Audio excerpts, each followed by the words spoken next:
Salut! Aujourd'hui, je vous parle encore et toujours de distraction, mais d'une façon beaucoup plus globale et plus générale, comme vous me l'avez demandé, notamment sur TikTok. Voilà, je vous ferai donc une petite présentation, un peu le comment, pourquoi, qu'est-ce que c'est. Et puis, en fin de vidéo, je vous donnerai quelques exemples en fonction de l'âge. Voilà, pour avoir un petit ordre d'idée, sachant que c'est absolument pas exhaustif et que la seule limite, c'est son imagination pour la distraction. Alors, tout d'abord, il faut savoir que la peur et la douleur sont vraiment intimement liées et que, en gros, plus on a peur, plus on a mal, et inversement. Et c'est là toute l'utilité de la distraction, en tout cas dans les soins pédiatriques. Si on devrait donner une définition, on pourrait dire que c'est un moyen non médicamenteux d'atténuer, voire de supprimer la douleur. C'est souvent associé à des compléments pharmacologiques, du coup. Et ce qui est important de savoir, c'est que la garantie de réussite, c'est vraiment très important de commencer la distraction en amont, donc vraiment avant que le soin débute. Ça, c'est vraiment super important. On va essayer d'adapter un maximum la distraction en fonction de l'âge, de la personnalité de l'enfant, mais aussi de la technique avec laquelle on est à l'aise. Et on va pour cela s'appuyer sur ce qu'on appelle le VACOG. Le VACOG, c'est un moyen mnémotechnique de se rappeler des différents types de stimuli qu'il existe, donc visuel, auditif, kinesthésique, olfactif et gustatif. À savoir qu'il est tout à fait possible d'associer plusieurs stimuli pour augmenter l'efficacité de la distraction. Donc visuel et auditif, kinesthésique et visuel, etc. Donc toutes ces possibilités-là font que du coup, il y a plein de choses qui permettent d'établir déjà dès le départ une relation de confiance avec l'enfant et l'accompagnant, ce qui est très important. Et voilà, donc après, on va choisir avec tous ces outils-là, la technique avec laquelle on est à l'aise, ce qui plaira le plus ou moins à l'enfant, et puis on s'adapte au mieux. Il est très important de faire attention aussi au choix du vocabulaire et de bannir certains mots. Par exemple, ça fait pas mal, allez j'y vais, je pique, tout ce genre de choses qui vont couper la distraction et ramener l'enfant ou la personne, mais dans sa condition de là tout de suite maintenant, je suis en train de faire un soin qui fait mal. Donc on essaye d'utiliser des termes le plus neutres possible. Si on veut prévenir l'enfant qu'on y va, par exemple pour une prise de sang, on peut lui dire allez j'y vais, mais pas je pique par exemple.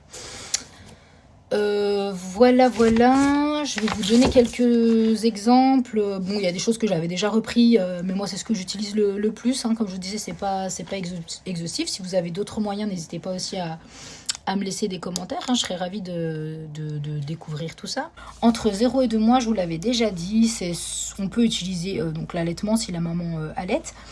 Ou si elle n'allait pas, on peut proposer des solutions alors idéalement de saccharose parce que ça va pas venir modifier la glycémie, mais sinon on utilise le glucose.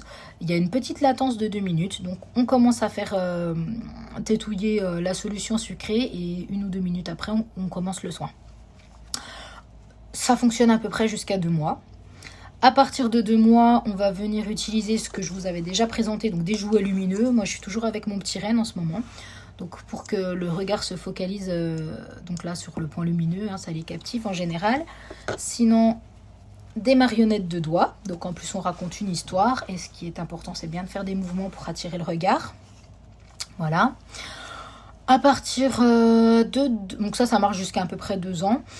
À partir de 2 ans, on peut utiliser des kaléidoscopes, des bulles de savon. Moi, j'avais déjà dû vous présenter...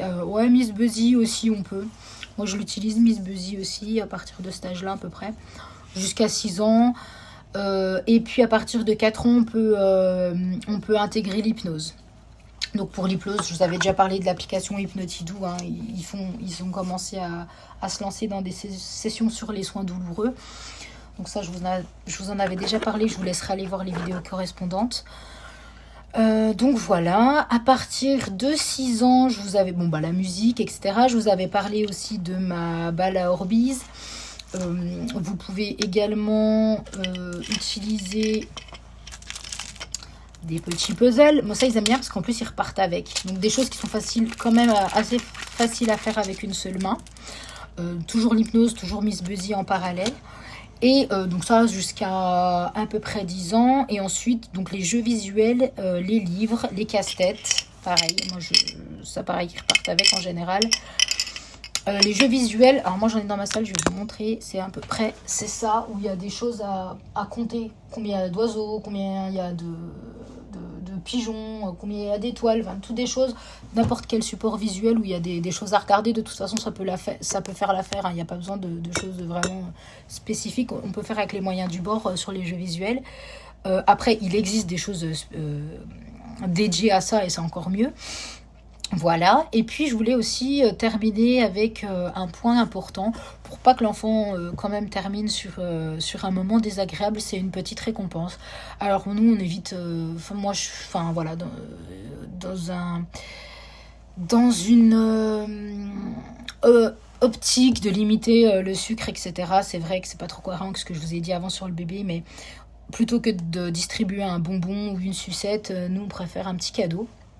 Déjà parce qu'il y a des enfants qui ne peuvent pas avoir ce bonbon. Nous, un patient, je pense à lui en particulier, qui a une sonde nasogastrique. Donc en général, voilà, c'est encore mieux d'avoir le petit cadeau parce que sinon il repartait sans rien. Donc nous, c'est... Alors, ça peut être juste un pansement avec des décors. Des petites médailles.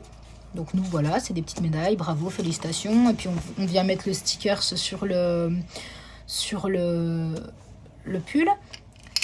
Les casse-têtes ils repartent avec, les puzzles, enfin toutes des petites choses comme ça, mais qui font que finalement c'était pas un moment si désagréable, enfin ça reste pas avec une connotation négative et je trouve que c'est important. Et puis le matériel, si on peut adapter, avoir du matériel pédiatrique avec des décors un peu sympas, c'est vraiment idéal. Bon là c'est le garrot, moi j'ai un garrot encore plus petit pour les bébés, je trouve que franchement la différence on la voit vraiment et je trouve que c'est important, mais bon après ça c'est en fonction de nos préférences. Voilà, donc moi j'ai souvent un petit truc, un petit badge rigolo, des choses comme ça, les masques avec des dessins, enfin des choses, si on peut adapter au mieux, et surtout faire. Et voilà, si vous avez des questions, n'hésitez pas en commentaire, si vous voulez que je développe des choses en particulier, n'hésitez pas non plus, et puis sinon je vous dis à bientôt.